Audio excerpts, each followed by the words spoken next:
A giant of children's broadcasting has closed its doors, and I'm in two minds about its future.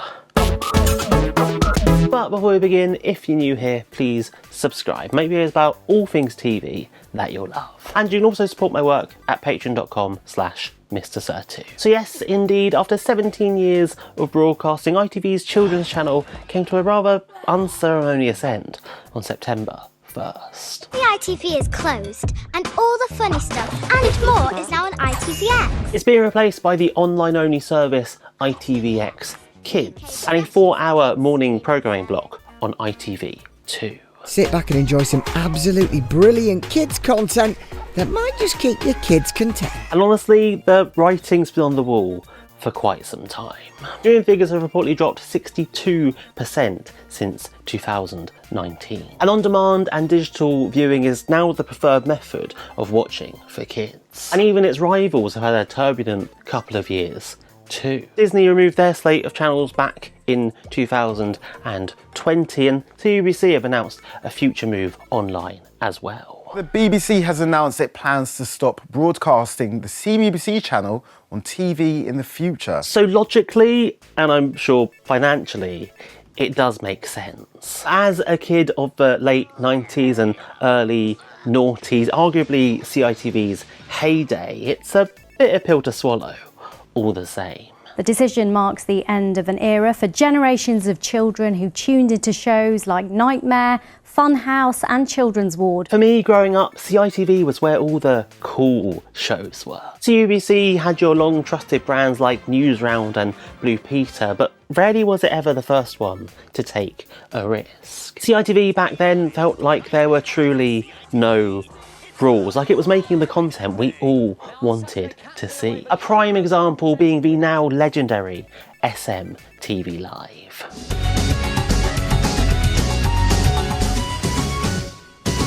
It was the absolute highlight of my week. Every Saturday I would be glued to my TV screen, ready to watch my favourite mix of cartoons, comedy and competitions. Hello there and welcome back to SMTV Live. Now here in the studio, we're all very excited, aren't we? Yeah! It really felt like anything could happen. It felt like Ant, Dec and Cat were your three best mates. Like they were mucking around after school, getting into trouble and just generally having a good time. Hello? Dec? Hello? Who are you on the phone to? Nobody. No one. I'll just go and put the cat down in the kitchen. Okay. And it wasn't just a kids show either, it was made for the whole family. I watched some of those skits back now and there definitely were a few winks and nods to the parents mixed in. Those Pokemon sketches, for example, were utterly hilarious, but maybe not all that appropriate for today's kids to be watching. I'm actually using pretend crybaby just to trick and observe. Oh, he's in a lassie. I'll never have kids now. And there were shows like The Worst Witch too.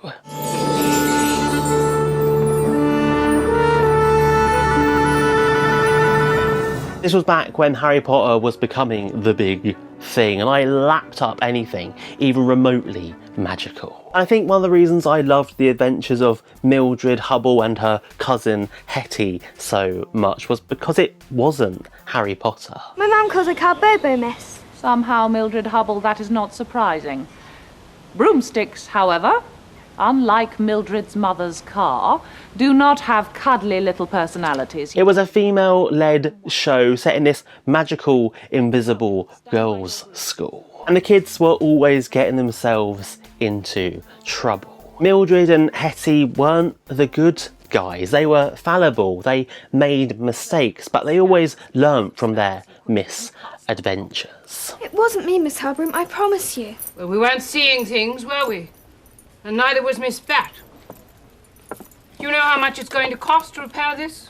If it can be repaired. Or what about Jungle Run, CITV's Crystal Maze-like competition series? voice. Welcome to the jungle, home of the treasure seeker, a mammal entirely focused on the harvesting of monkey statues and electrical appliances. It was my absolute dream to be on that show when I was a kid. I'd be watching along every week, cheering along the contestants from my sofa or yelling at them to solve the puzzles faster. Let's speed this up.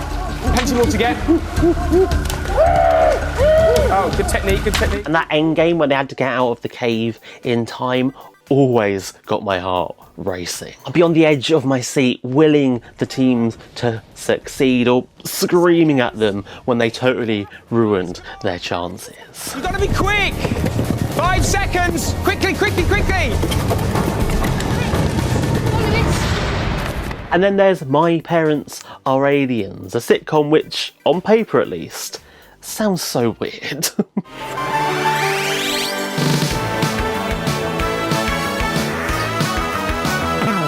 Three siblings get adopted by 2 adults who turn out to be aliens from another world. And if their secret ever gets out, they could be taken away and the kids stripped of their new parental figures. And I absolutely adored it. My name is Harry, not Harriet. Harry. Right. Bit of an attitude problem. Excellent. Really? Oh, you see, that's why we like you so much down at social services. Oh! It was the funniest thing watching Brian and Sophie get to grips with human life, stumbling over seemingly ordinary scenarios. Stand back! Lifesaver coming through. Can you tell me your name? Where does it hurt?